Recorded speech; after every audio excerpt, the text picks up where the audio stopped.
talking about phylogenetics, and I'll be talking about the basics for phylogenetics, not basics of phylogenetics, because this talk is not meant as a talk, philosophical talk. It will be more or less like a practical guide for you. And whenever you find some problems with my explanations or some of the things that I say, you can ask questions. I'll be happy to answer them if I know them. Okay, so I'll try to show you how a sequence data can be made into a phylogenetic tree, how a sequence can be taken and made into a tree. That's the only objective of this talk. And for that, I'll be showing you how to make a FASTA file, how to make a multiple sequence alignment, how to build a tree, etc. We'll look at all these things. I will also give you a list of software that I use mainly, and which are mostly open source and free to use. So you will also benefit from them. And I will also give you some practical troubleshooting advice, like when you are not confident what to do and all these things. Okay, so this talk is mainly for beginners and not for experts. Excuse me, all those experts out there. I'll try to stick on to the basics, only basics, and I'll try to show how we do this phylogenetics. So let us start the talk. Normally, after our wet lab experiment, we get a chromatogram or a file like this. This file has a end like .abi, right? So most of the time we will be doing our Sanger sequencing using the machine developed by Applied Biosystems. That's why we have this tail or the suffix .abi. So the file can be opened in this .abi file can be opened in some software called BioEdit or other chromatogram viewers. I'll tell you about the chromatogram viewers in my next slides. And these files are basically peaks. Okay, these are basically peaks. So you can see the sequence up here. You can see the sequence ATGC. All these base pairs are seen here. And this here, you can see the signals. You can see the peaks, right? You can see the peaks. So here on the left side, you see a lot of noise, right? You see a lot of noise, and here you see a lot of clean peaks or neat peaks, right? So what we do is we open the ABI file. We open the ABI file in a ABI file viewer or chromatogram viewer, and we check for the peaks. We check where have we got good peaks. Okay, for what length. Okay, then what we do, we copy only the good peaks, only the sequences with the good peaks. We discard this portion. We discard this portion in the left end, and on the right end also. These are the portions where we had the primers. Okay, we had the primers and we will discard all these regions from the left end, and on the right end we will discard all this region. We will only copy the good peaks, and what we will do, we will do a Control C, or we will just copy, right click and do a copy, or we will do a Control C, and we will do a Control V. We will paste it into, we normally paste it into a text file. We first have a greater than symbol, then we have a name, then we write a name, then on the next line we put an enter, we click enter, and the next line we do this Control V, or we paste this sequence. Okay, you can see it here, right?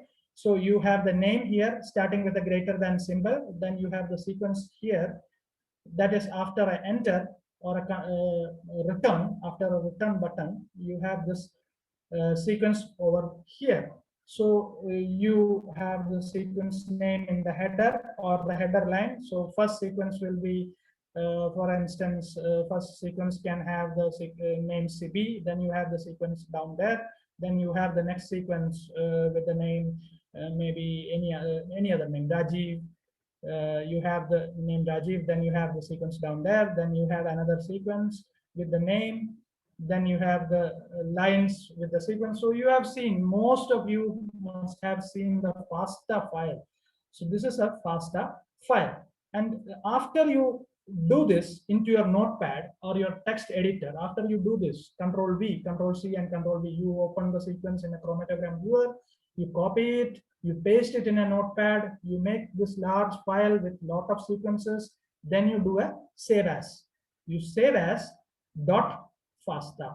You save as dot FASTA. Okay, you save as dot FASTA and you have a FASTA file. So I will show you a folder in my computer where I have this FASTA files. You can see these FASTA files, right? I think you can see these FASTA files here. So I have different FASTA files here, and I'll show you the next. We'll use all these files in our next minutes. So these are the FASTA files. You have this extension dot FASTA in the end. Okay. Then after we save this file, we have to do the multiple sequence alignment. So when I say FASTA, don't feel that FASTA is the best file format and so no, there are other file formats like FileIp, Nexus, etc., which are more information having files or more complicated files or file formats for phylogenetics, but normally we use this FASTA files. So once we have this FASTA file, you can also then that was one way to make the FASTA file from the chromatogram, right? So think that you had only two sequences. You had only money to sequence only two of the species, or you had only the resources, you had only the time to sequence two sequences from your species. What you will do, you will immediately go to the NCBI. NCBI, you are all familiar with NCBI, and you will search for the relatives of your sequence, and you will download those sequences, right? So let us see what we do.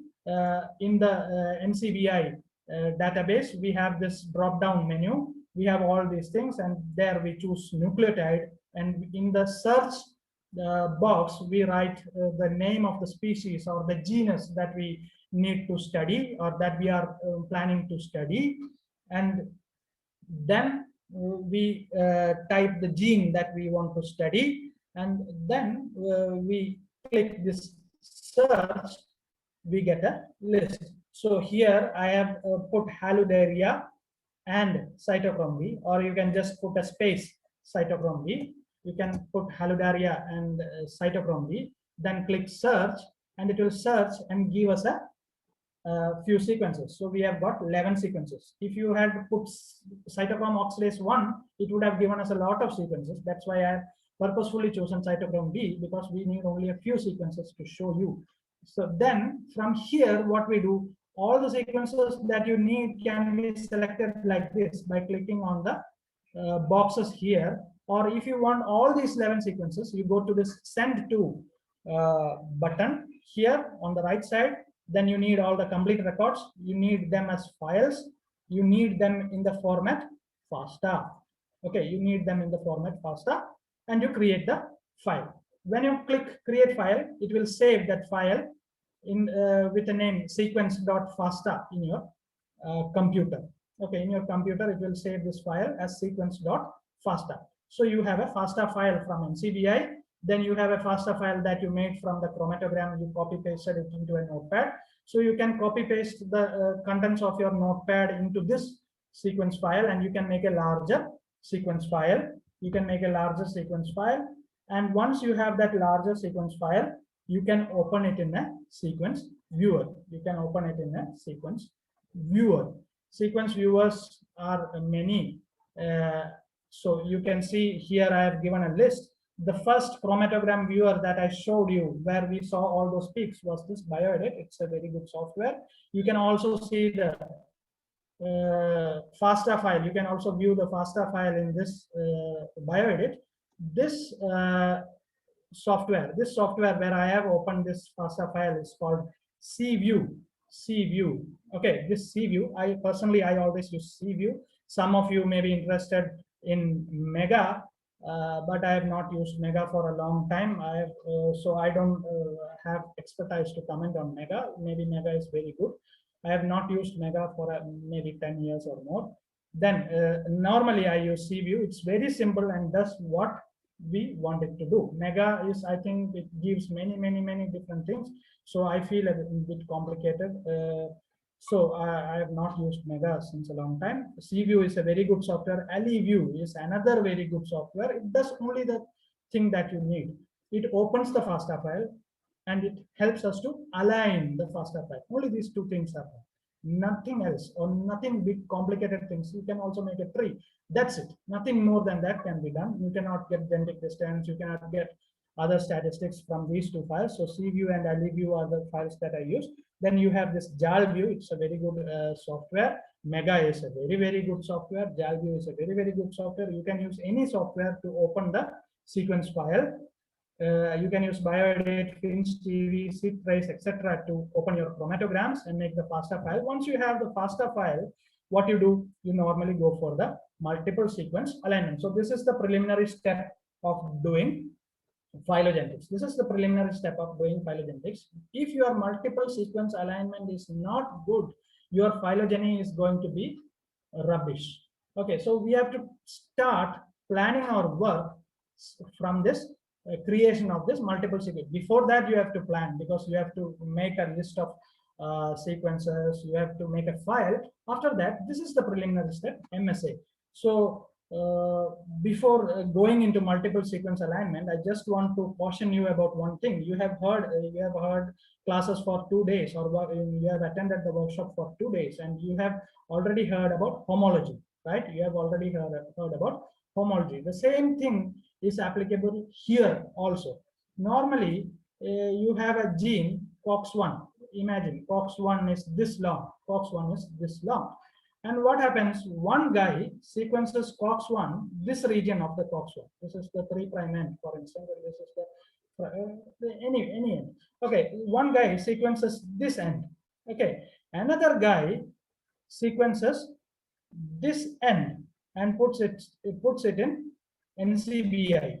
So you go to NCBI, take this region from NCBI, and you have this sequence for this region in your notepad or in your FASTA file, and you try to align it. It's going to give you something else, right?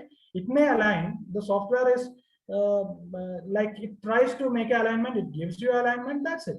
Nothing else can happen. So be careful. You should confirm that you are looking at homologous regions. So when you are looking at homologous regions, it must look something like this. There must not be a lot of gaps in your alignment file. Okay, it must look something like this.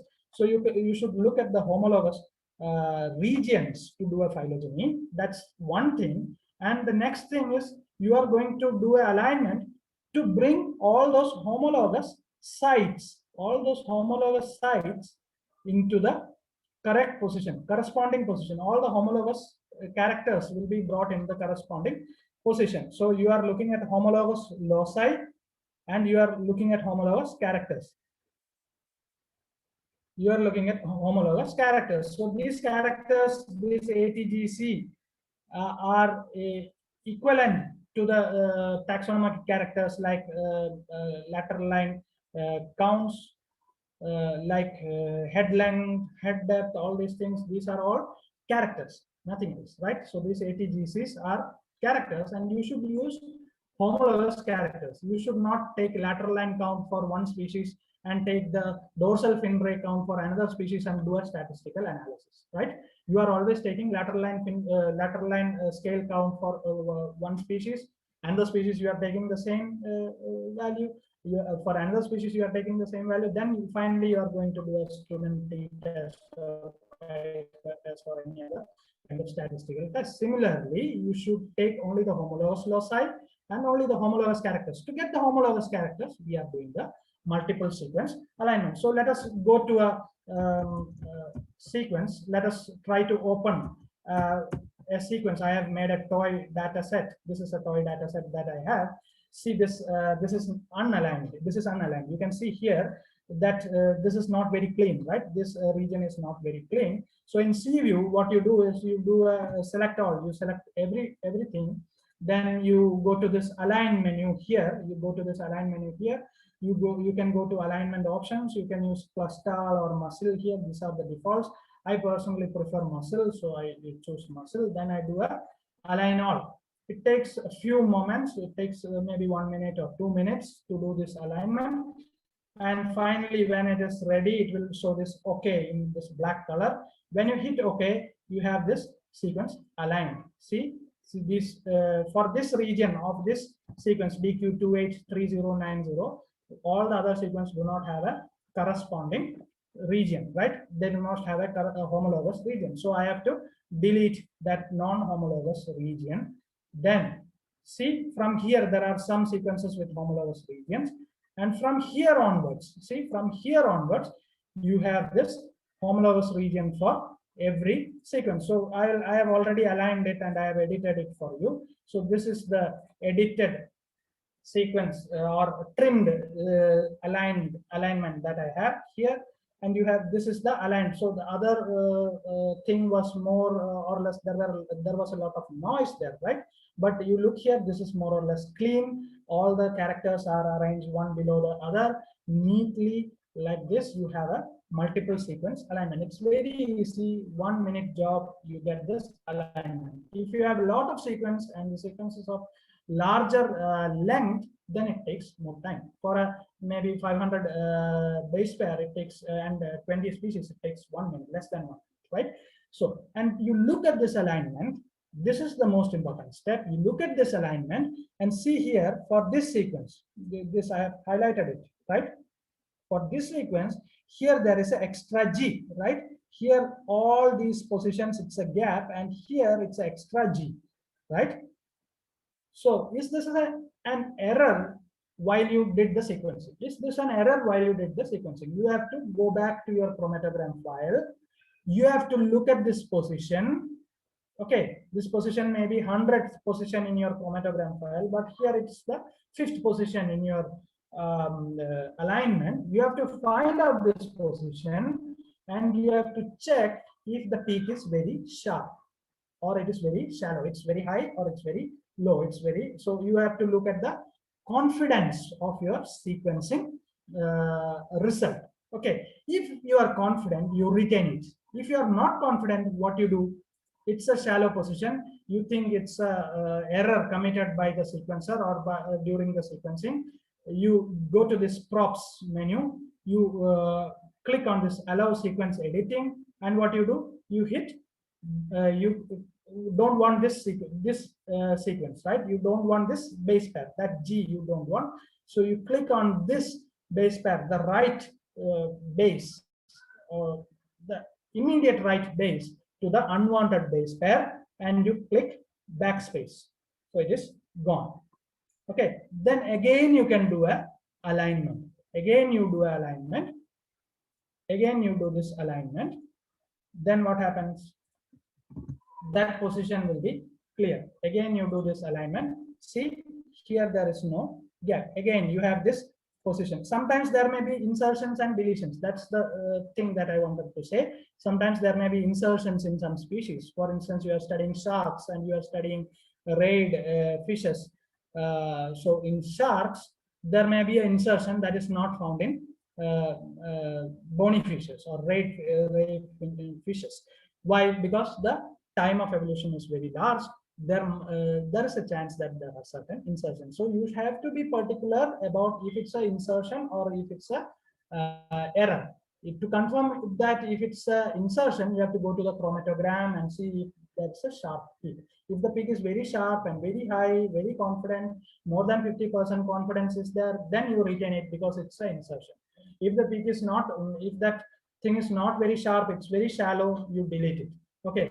Another way to do is you resequence. You do a resequencing. Okay. So once you do this alignment, you start making your phylogenetic tree. So this, so coming back to the alignment, there are several algorithms like Clustal, Muscle, etc. Personally, I use Muscle because anyway, that's a taste. Like some people like red wine, some people like beer, some people like pure water, etc. So this is a matter of like taste. I always use muscle. Some other people use Clustal, some other people use Maft, and there are some other software that I need to introduce to you. Is Tea Coffee and Prime. These two software, and another one is PropCons is there. So these two or three software, they are the state of the art in multiple sequence alignment. They are the best. They give the best result. For instance, if muscle gives us 80% confidence, then Tea Coffee may give us 99% confidence. For instance, that's a just loose way to explain it. Okay, Tea Coffee and Prang are very good software. They are very nice software, will give you accurate results. But when do we use it? That's the problem. So then another way to do multiple sequence. I did the multiple sequence alignment in my computer, right? You were seeing it, right? You were seeing the multiple sequence alignment when I was doing it live. But you can do if you don't have computational resources. Your computer is maybe doesn't have a good processor, or it's old computer. Then you can go to this online software, online methods. This European Bioinformatics Institute. I'll try to show you the website. You have this European Bioinformatics Institute. See here, you have this European Bioinformatics Institute. They have this multiple sequence alignment online. They can allow. So if you want to choose Clustal, for instance, see Clustal, you can launch Clustal Omega. You can browse and copy your file. You can choose your file. You can do the alignment, etc. Okay, you can do it online. No need to do in your computer. Tea Coffee also has an online server. If you don't have enough computer resources, or you don't want to learn command line, you can do this online multiple sequence alignment. There are several online multiple sequence alignment sites. These are the things that I know. There may be many other software that you know, online resources and software that you know. These are basically algorithms. Okay, Clustal is one algorithm, Muscle is another, Maft is another, Tea Coffee, Prang, etc. Different algorithm methods.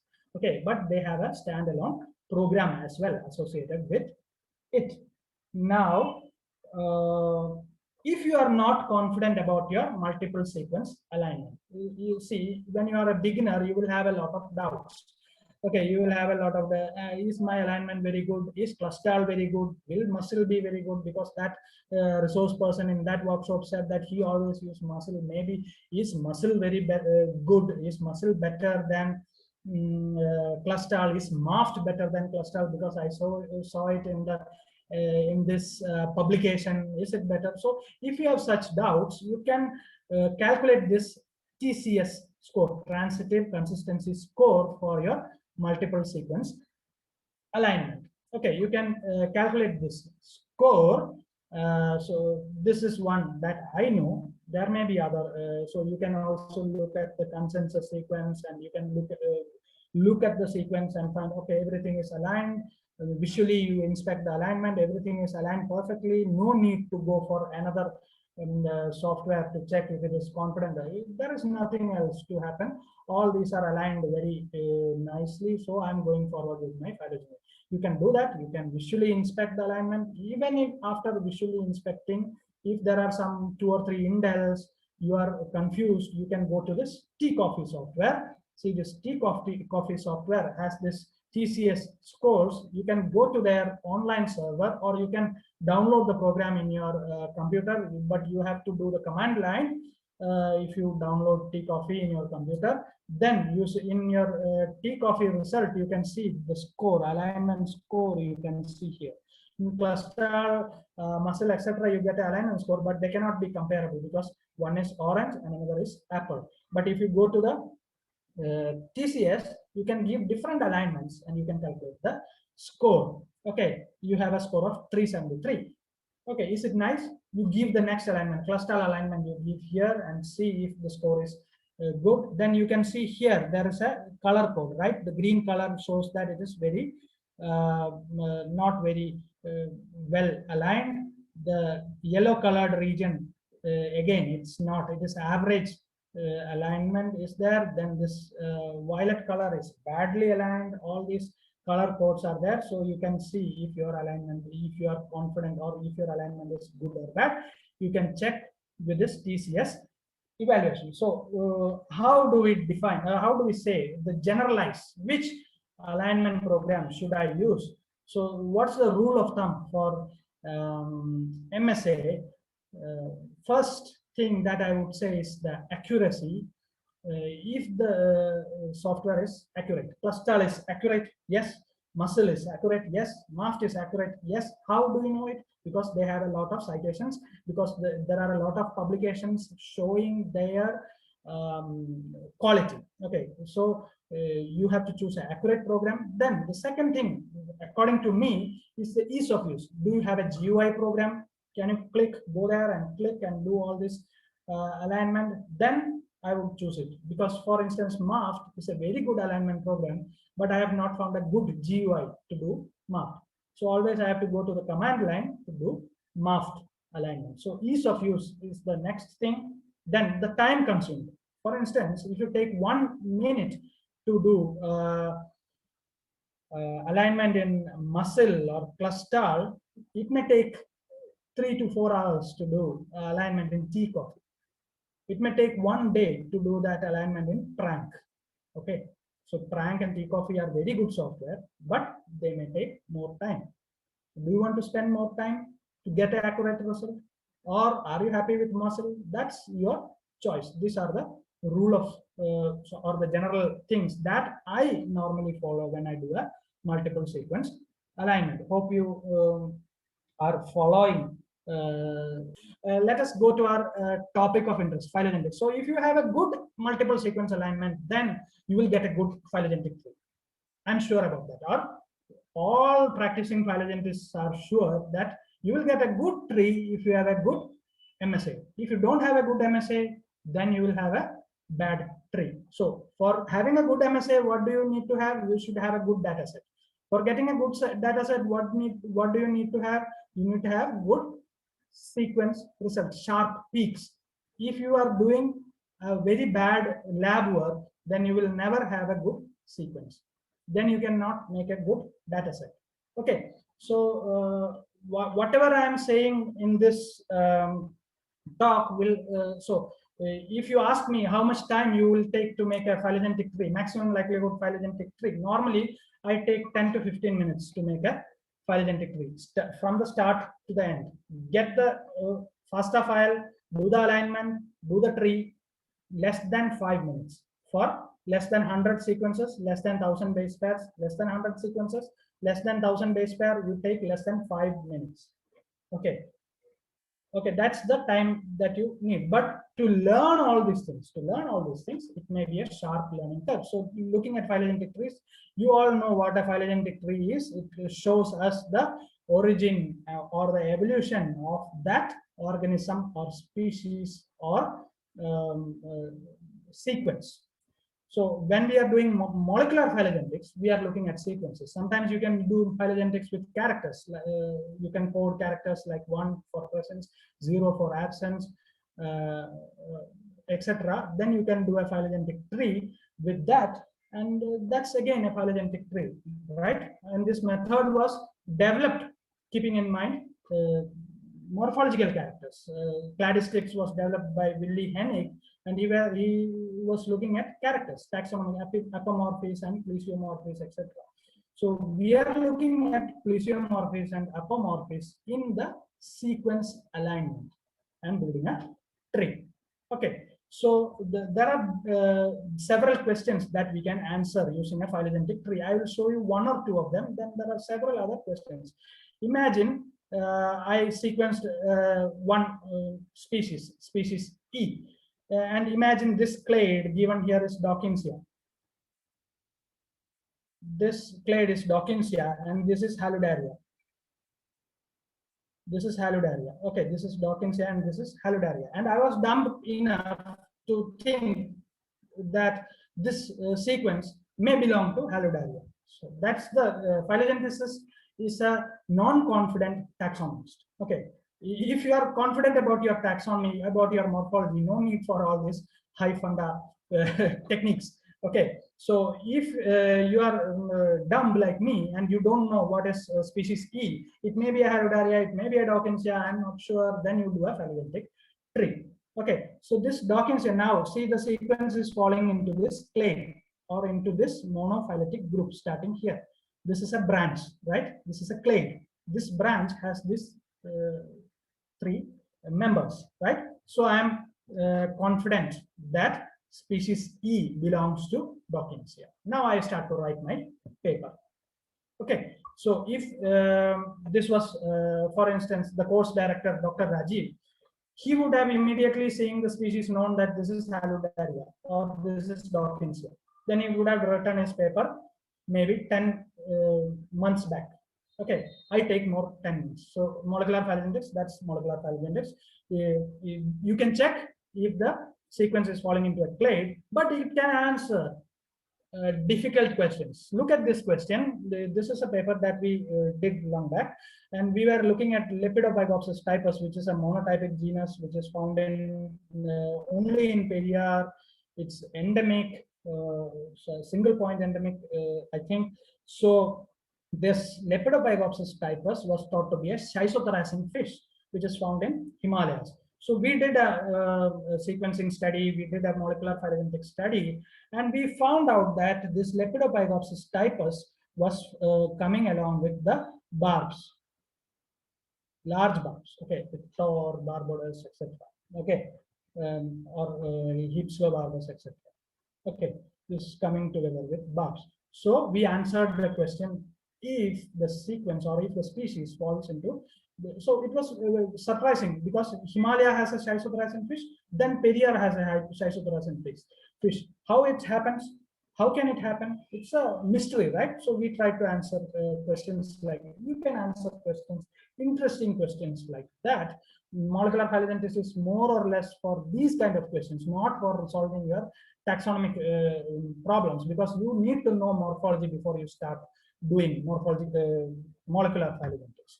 Okay, it can also say if the species can be divided into several subgroups. So this publication, in this publication, we were looking at one species, the red-lined torpedo barbs. We were looking at RLTB, and we could find out that there were several different clades. See, there are several different clades in this red-lined torpedo barbs. So all these clades may need special conservation attention. So that's an interesting question. Okay, these kind of questions can be answered, and I'm sure you have heard about molecular divergence time, or at least you must have heard about molecular clock, right? So this molecular clock can be tested, molecular divergence time can be found out. See, you can find when echinodermata and hemichordata or the deuterostomes diverge from the protostomes. You can see this is the point where it, maybe 500 billion years ago or million years ago, the deuterostomes and the protostomes diverge. So these kind of interesting questions can be answered using molecular phylogenetics. Other questions that we can do is we can do biogeography analysis. I'm not showing all the papers that I personally did.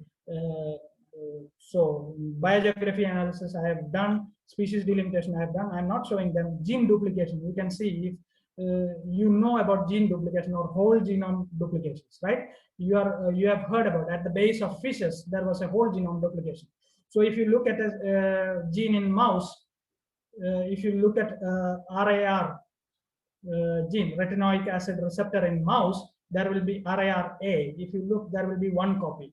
And if you look at in zebrafish, you will find RARA alpha, and you will see RARA beta. So you will see two copies in fishes. So you can see if there is gene duplication. This is more or less important for plant people because their genome duplications happen very often in plant scenario. In the case of fishes, or I think there is a duplication happened. There has been a duplication at the base of all the Cyprinoformes, but I have not got the data or money of time to analyze that. So you can look at gene duplication, you can look at coevolution, you can look at evolution rates, all these things.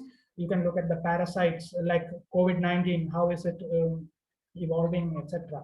So there are several methods, 4 different methods to build a phylogenetic tree.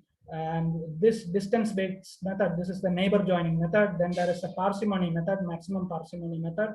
There's a maximum likelihood method, and there's a Bayesian method. So this ML and BI are the ones that we use nowadays for our publications, and these are not used nowadays very much, distance-based methods and parsimony-based methods. So let us look at these methods one by one.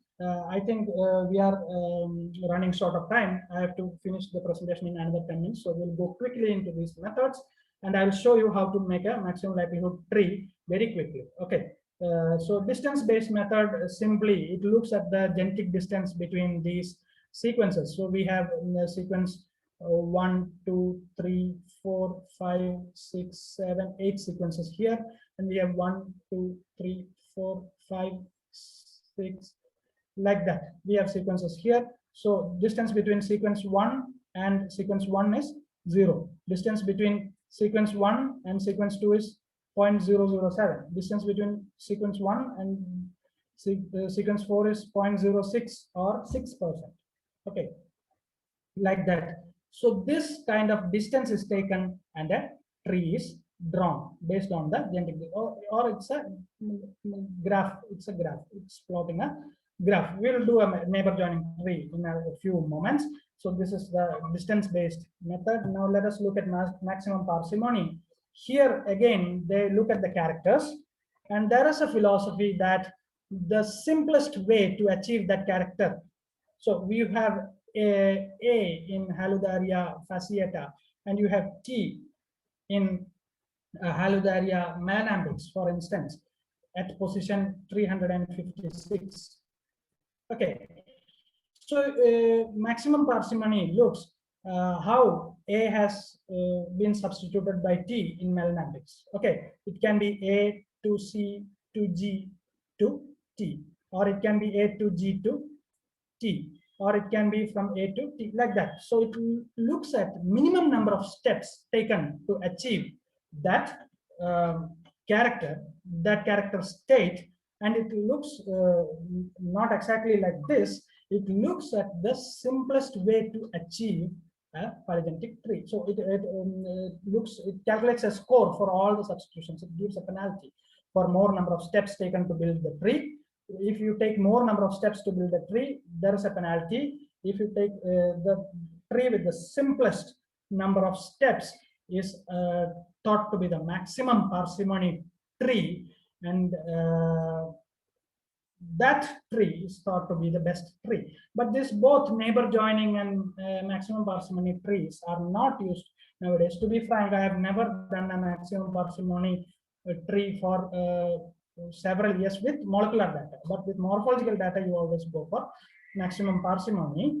But for molecular data, I have never done a maximum parsimony tree for so I'm that's basically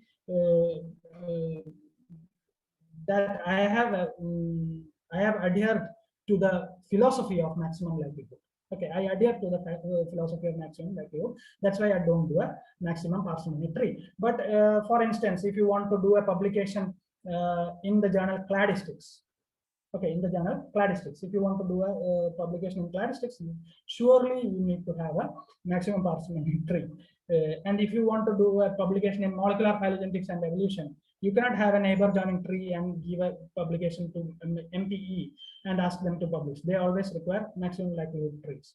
Okay, that societies, they have a philosophy. So these are because they are not used widely, because they do not look at the models of DNA substitution, and there is a chance of LBA. There's a chance for LBA, and they do not look at models. There's a chance of LBA, long branch attraction. Okay, there's a chance for long branch attraction. So to avoid these things, what do? We go for maximum likelihood methods. So, but these are exploratory methods. Nowadays, we do a quick NJ tree to get a quick idea. You are looking at a small group like Haludaria, then you can do a neighbor joining tree, it does not matter. But when the time scale is more, like you are looking at Haludaria and maybe Clarius batrachus, they are diverged maybe by some 100 million years ago, right? So if you are looking at such a large time scale, then you should go for a DNA model, substitution model based program. If you're looking at small scale studies, then neighbor joining is well and good. So you can do a neighbor joining tree in CView, Mega, Biodate. You can use R. Personally, R will give you very fast results because you can do this command line thing. You have a program written with you, then you just give the FASTA file, it gives you the tree. It will be like in a blink of eye. In CView, you have to click, open, then do all these things, clicks, and then get the neighbor joining tree. So then maximum parsimony you can do in popular software like POP and TNT. Nowadays, POP has a free version. TNT also is a free software, so you can do it. And there, but personally, I do not use NJ and NP trees for my publications. I always use maximum likelihood trees, and rarely I use Bayesian trees. Why? Because I'll tell you it in a moment. So there are several DNA substitution models, many nucleotide substitution models. For instance, JC is the simplest model, where in JC they consider A will be equal to T, will be equal to C, will be equal to, so there will be equal base frequencies.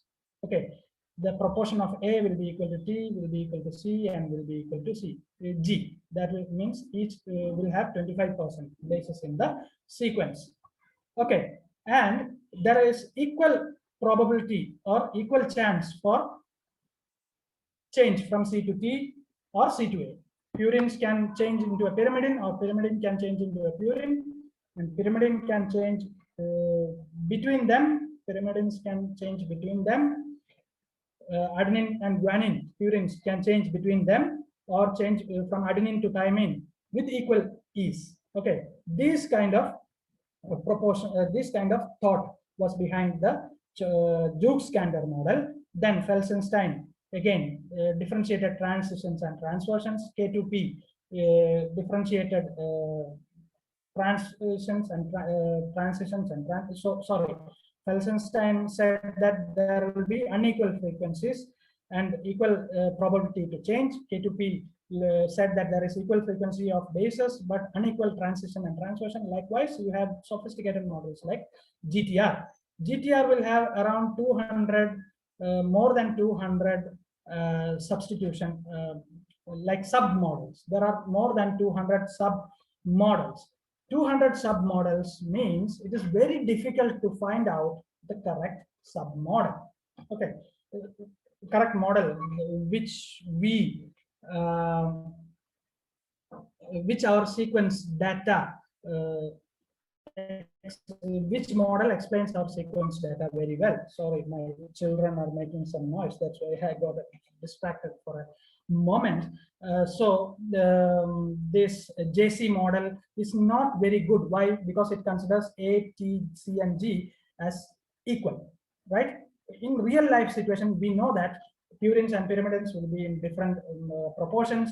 A will not be in, we know about Chargaff rule, but purines and pyrimidines will be in different proportions. Then we can also do this across the alignment. Across the alignment, there will be rate variation. Like in the site 1, there will be more chance for mutation, and in site 356, there will be less chance for mutation.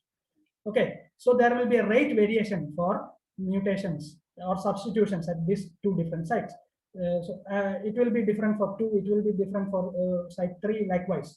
Okay, so in maximum likelihood, there is a they model the rate variation in a as a gamma distribution. Okay, then they will keep a proportion of invariant sites. There will be a proportion of invariant. All the species will have that site constant.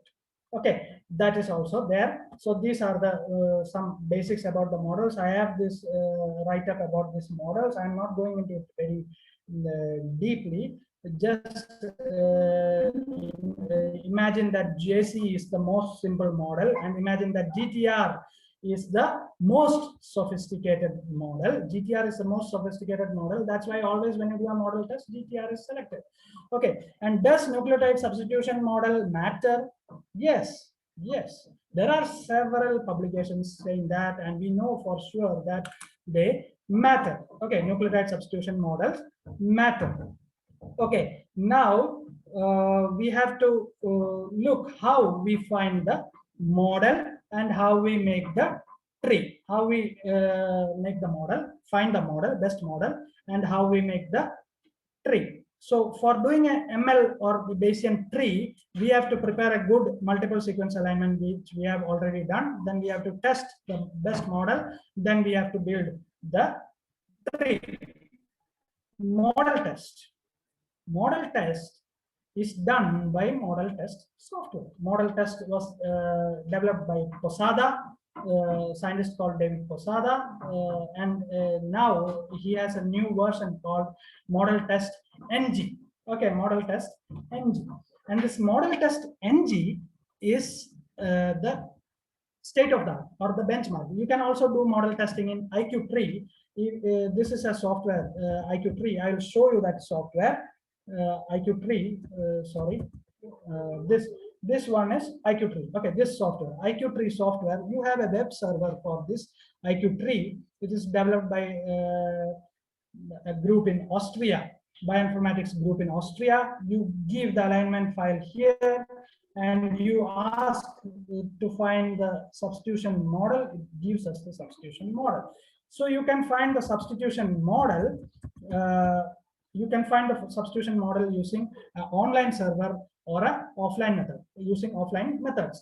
Okay, you do a model testing. I will show you how to do a model test in my computer. Then there are several maximum likelihood softwares to do maximum likelihood tree, like IQ-Tree, PhiML, Garley, POP, HiFi, RaxML, etc. Several ML softwares are there. Personally, nowadays I use IQ-Tree because it is easy to use, and it is very easy to use, as well as it is available online. Okay, it is available online, and it is accurate. It is more accurate. PhiML is also accurate, but it is difficult to do. Garley is again accurate, but it is difficult to do. POP is again difficult to do. Now you have several software to do this maximum likelihood. For Bayesian inference also you have several software. You have already heard about Mr. Bayes and PhyloBayes. There is a new one called RevBayes and Ficus, but I have never used this because they are based on some programming languages. PhyloBayes and Mr. Bayes are the ones that we use normally. And Mr. Bayes is again very famous. PhyloBayes may not be that famous with you.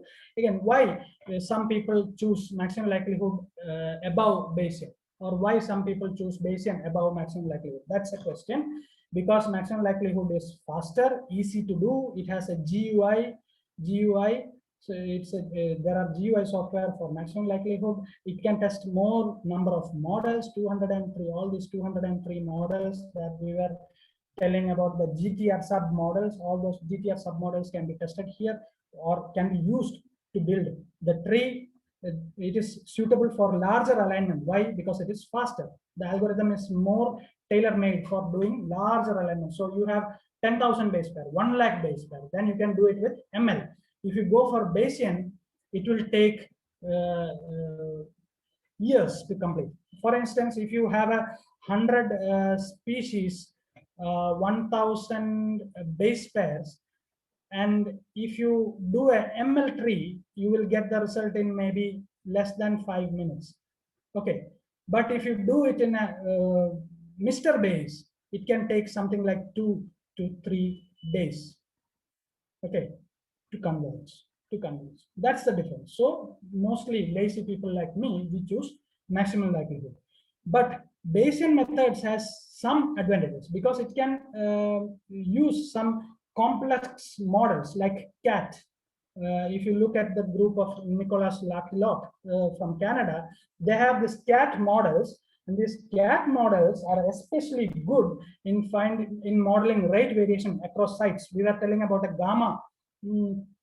gamma rate variation, right? Gamma distribution of rate variation across sites, but here each site is given a different rate, and you can model that because more number of parameters can be input into a Bayesian method. So more complicated models can be looked by Bayesian methods. That's why we can do only divergence time analysis is mainly done by Bayesian methods like BEAST, like MCMC3, etc. So more complicated models can be done, used in Bayesian. It may take time, but it can be done in Bayesian. Nucleotide substitution models, the GTR submodels, they are not implemented in Bayesian methods. That's why we cannot do it. Okay, so Bayesian methods are more advanced ones, and it will give us better results if the data is complicated enough. For instance, if you had that lepidopygopsis, at that time we have not done a Bayesian method. If we do a Bayesian method, maybe there are chances for there may be chances for a difference. You can try it if you want. We have done only ML3 in that paper. Lepidopygopsis was thought to be schizotharacin, but we found it was the Barbin based on the maximum likelihood analysis. You can do a Bayesian analysis using this CAT model and see if they belong to some other group. So these are the advantages of BI. There are several software to do that. You can also do divergence time analysis and all. So let us get back to this software. I will show you how we do a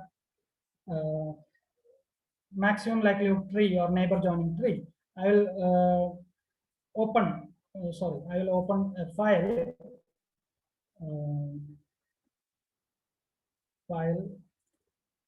I will open Haludaria faster.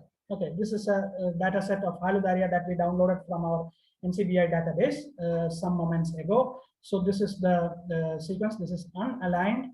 Now we can open it in our text editor. Also, we can open it in our text editor.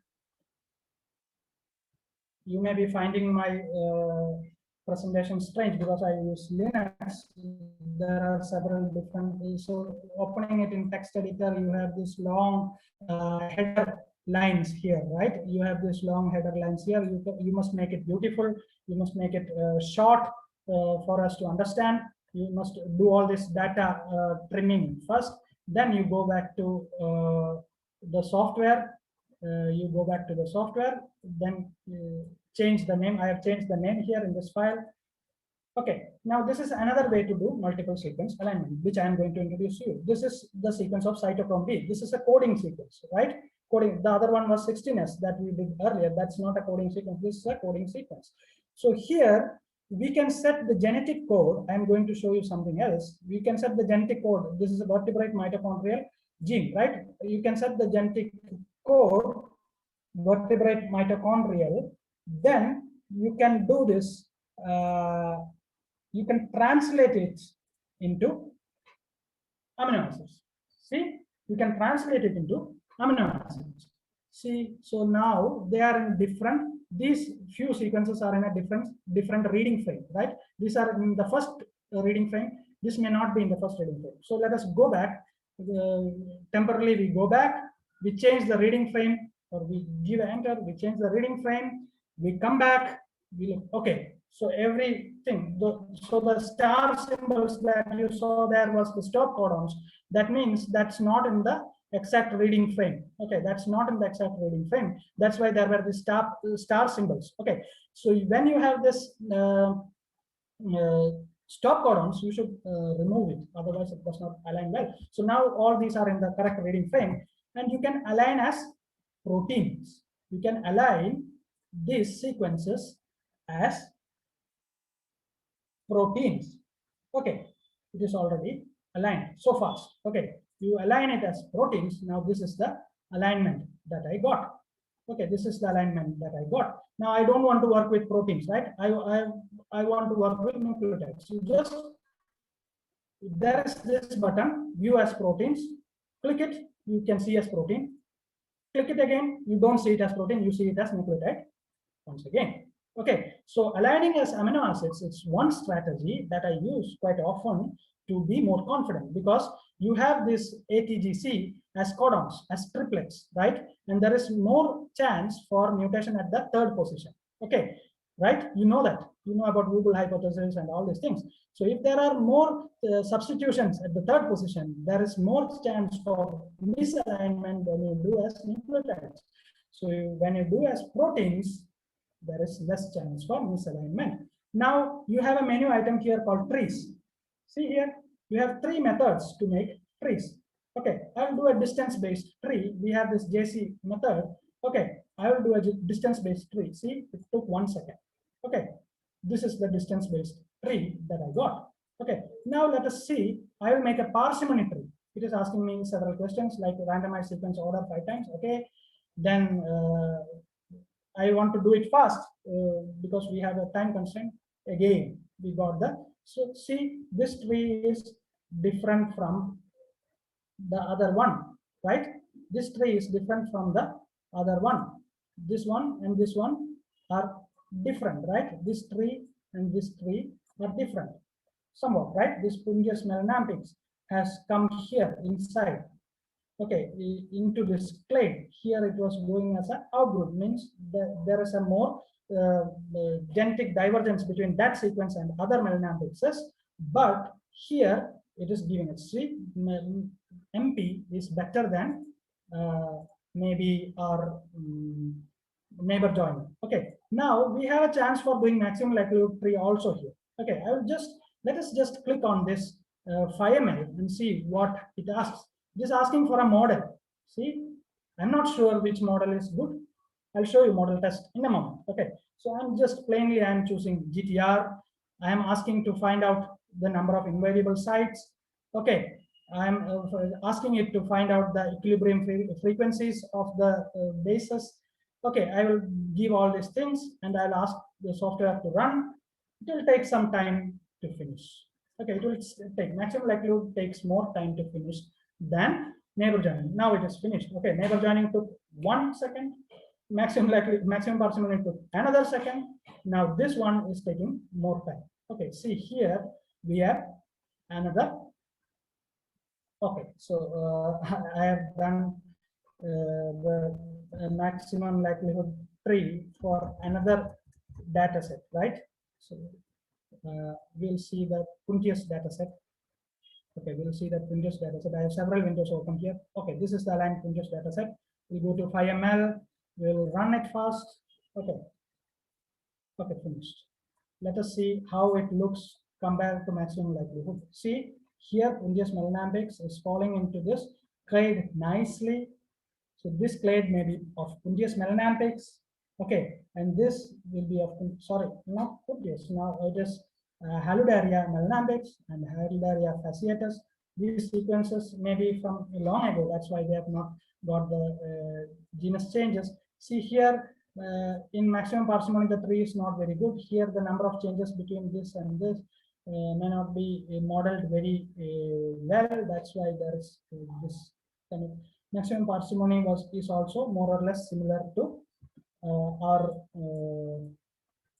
maximum likelihood, but neighbor joining tree is totally different from our maximum likelihood tree. Okay, see, maximum likelihood tree. So that's a difference. So we have to do maximum likelihood whenever possible. So I will just save this alignment to show you how we do this in the command line. Okay, I will save this alignment. Workshop.fasta. I'll save this alignment here. It is already here. Workshop.fasta is already here in my folder. Okay, let it be there. Now I'm going to this thing called the command line. See, there is a command line, like it will be black and white in color because I like white better. I chose my terminal to be in white color. So see, I have this software called IQ3 installed in my computer. So I type this command IQ3 s what was the sequence name, ws.fasta. Then I will give a command. I'll show you what it is. Then I'll ask the guy to test the model. And the dash M means test the model. Okay, test all the models, and okay, then I will ask him to do a bootstrap analysis for 100 times. Okay, and I'm clicking it. Okay. Okay, bootstrap, I'll just quit. No need for doing bootstrap to show you. Okay, we'll do this, and it started to run. Okay, it is testing for the models. See here, we have 10. I'll show you the models. Okay, it's done. Okay, the maximum likelihood tree is done already. Okay, see, it was testing for the different models. It was testing for the different models. See here, you are testing for the different models, and I want to show you one thing again. Okay, this position A, T, G, ATG is for methionine, right? A is position number 1, this is position number 2, and this is position number 3. I hope you can see this, right? Position. So you can partition your data into different codon positions. So the length of my alignment is 929 bases. Okay, length of my alignment is 929 bases. If you are suspicious, let us see. It is 929. Sorry, it is more than. It is 1,137 base. 1,137 bases. So it is 1,000. Sorry, 1,137. Okay, first codon position. I am asking the program to model, take all the first codon positions are as together, asking the program to take all the second codon positions together, and asking the program to take the third codon positions together. So 1 to 137 by 3 means all the 1 by 1 to 137 you are taking every third base, or the first position falls into one group, second position falls into another group, third position falls into another group. Okay, I have done this. Okay, then I save it. Okay, I save it in this part.raxml. So this is the partition format in Raxml. Imagine if I had another gene. For instance, I have another gene called cytochrome oxidase concatenated, attached behind cytochrome. So it will be partition 4. It will be 1138 to 1199 divided by 3. First codon position, likewise. Second codon position, third codon position, likewise. I can give. So this is the gene number 2. Gene number 2. You can do the partition. So I think this will be a bit confusing to you. If you have some confusion, please call me, or please mail me, or please ask me. I can help you when you do the analysis. There is no point in asking questions now about this, because when you do, you will get more doubts. You can ask these things to me. You make a file like this. This is a simple notepad or a text editor. So this is the second gene partitioned into codons. This is the first gene partitioned into codons.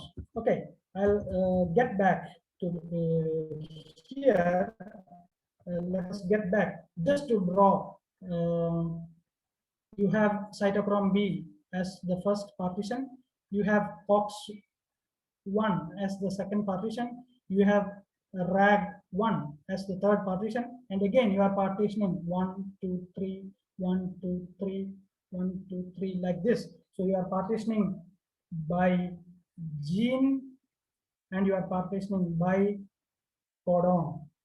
Okay, you are partitioning by gene and by codon if you have many genes. In this case, when we are using this data, this toy data, we don't have the second gene. That's why I'm just deleting this portion and saving it as part.raxml.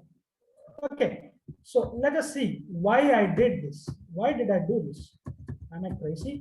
Oh, sorry. Why did I do this? Am I crazy? No. See, you see here, partition 1 and 2, HKY plus F plus 1. Hashigawa, Kishno, and Yano model explains partition 1 and 2's evolution best. But partition 3 has a different model. See, partition 3, it evolves faster, right? So it has a different model. It needs a different model. Okay, so that's why we need to always partition by codons. Okay, for coding genes. Don't try to partition a 16S sequence by codons because it is a non-coding, means non-protein coding gene, right? So you have to partition it by codons and by genes, and it took hardly less than 1 minute, and it gave us a tree. Now you can open it in a program called Figtree. You can open it in a program called Figtree. Figtree is opening. Give me a moment. Figtree is opening. I think it will open.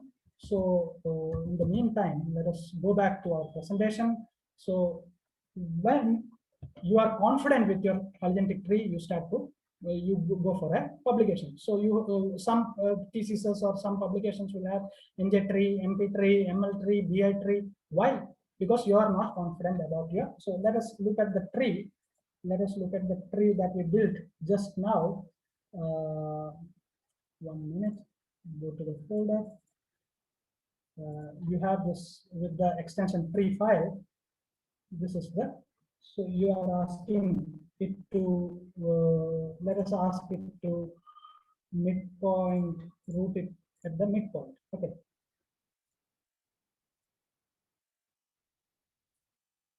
Let us pick labels.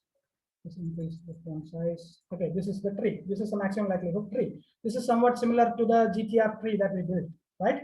But this is the best tree that you can build for this data set. And see this Pungius melanampix, this was falling as a different outgroup in our neighbor joining analysis. Why? Because it had a larger number of differences compared to all the other sequences. See, it has a long branch here.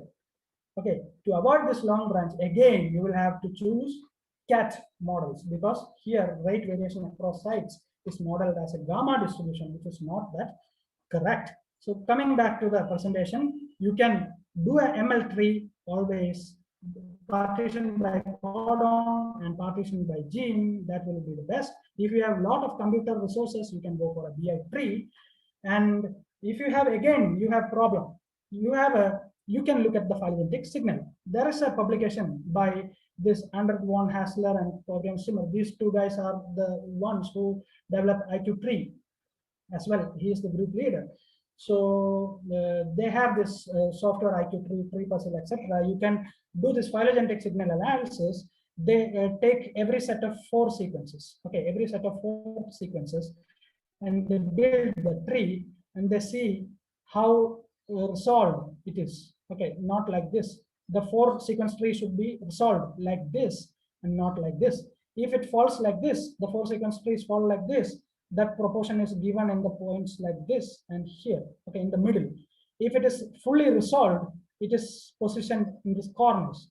So if your corners have more than 90% of the trees built, so it will take, if you have 100 sequences, every 4 sequence will be taken. Every combination of 4 sequence will be taken.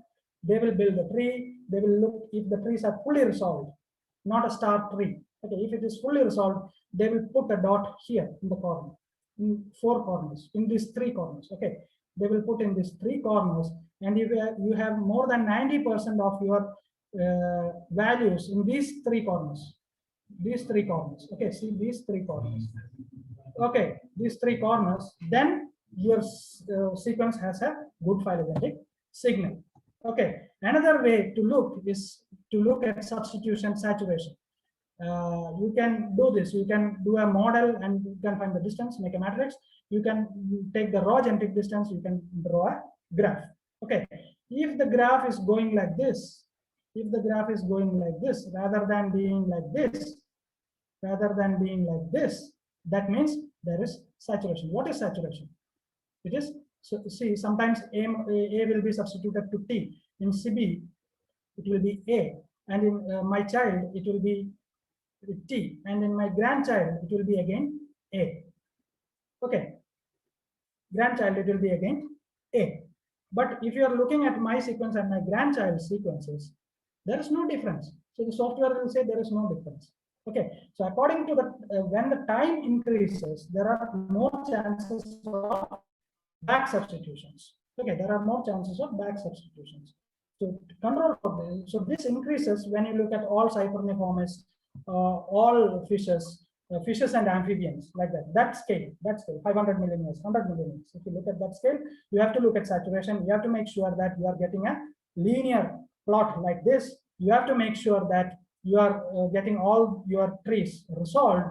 Then you are confident that your tree is very good. You have partitioned it very well. Okay, another way to increase your confidence is to increase the loci, number of loci. You have cytochrome B, you have COX1, you have RAG, you have another one gene, and you concatenate them. You concatenate them together. That will give us, and then you partition by gene and by codon. Then it will give us more information. It gives us number of characters are more, so number of the confidence will be also more. You can sample more species or more individuals, okay, or more genuses, okay. So concatenation, again, concatenation can be done in CView. I will show you that in my next slide. You can do it in R, you can use BioPython, maybe in Mega also. You can use another specialized software like Sequence Matrix, BioEdit, etc. Okay. Now you have this CView here. This is probably my last slide. Please bear with me. You have this software here, CView. You have the two sequences open. Haludaria. Imagine this is the cytochrome oxidase sequence, and imagine this is the cytochrome B sequence. Okay, you go to this file menu and go down. You have this concatenate here. See, you have this concatenate here. You click on concatenate here, and which one do you want behind it? Okay, I want this Haludaria FASTA. That is the cytochrome. I will click here. If I click here, okay, it will concatenate. Prerequisite is you should have equal file names. Okay, so here the file names are different, right? Let us see what happens. More number of sequences will be there, and I've lost that file. Sorry. It cannot do a concatenation when the file name, sequence names are different. You should have, if your first file has CB, Rajiv, etc., CB and Rajiv, the second file should have also have CB and Rajiv. The file names, sorry, the sequence names. Only then there can be concatenation. If you have CB Rajiv in one file, COX1, and you have another X and Y as sequence names in the next file, then the concatenation will not be possible. Okay, this is the okay, this is the last slide probably. Now you can do the partition by gene and partition by codon. You can use the command in IQ3, or you can again go to the web server and choose all the correct options and do a tree. And for becoming experts from beginners, you should learn command line, learn Linux, learn a language, then you will slowly become an expert. So with that, I'm winding up.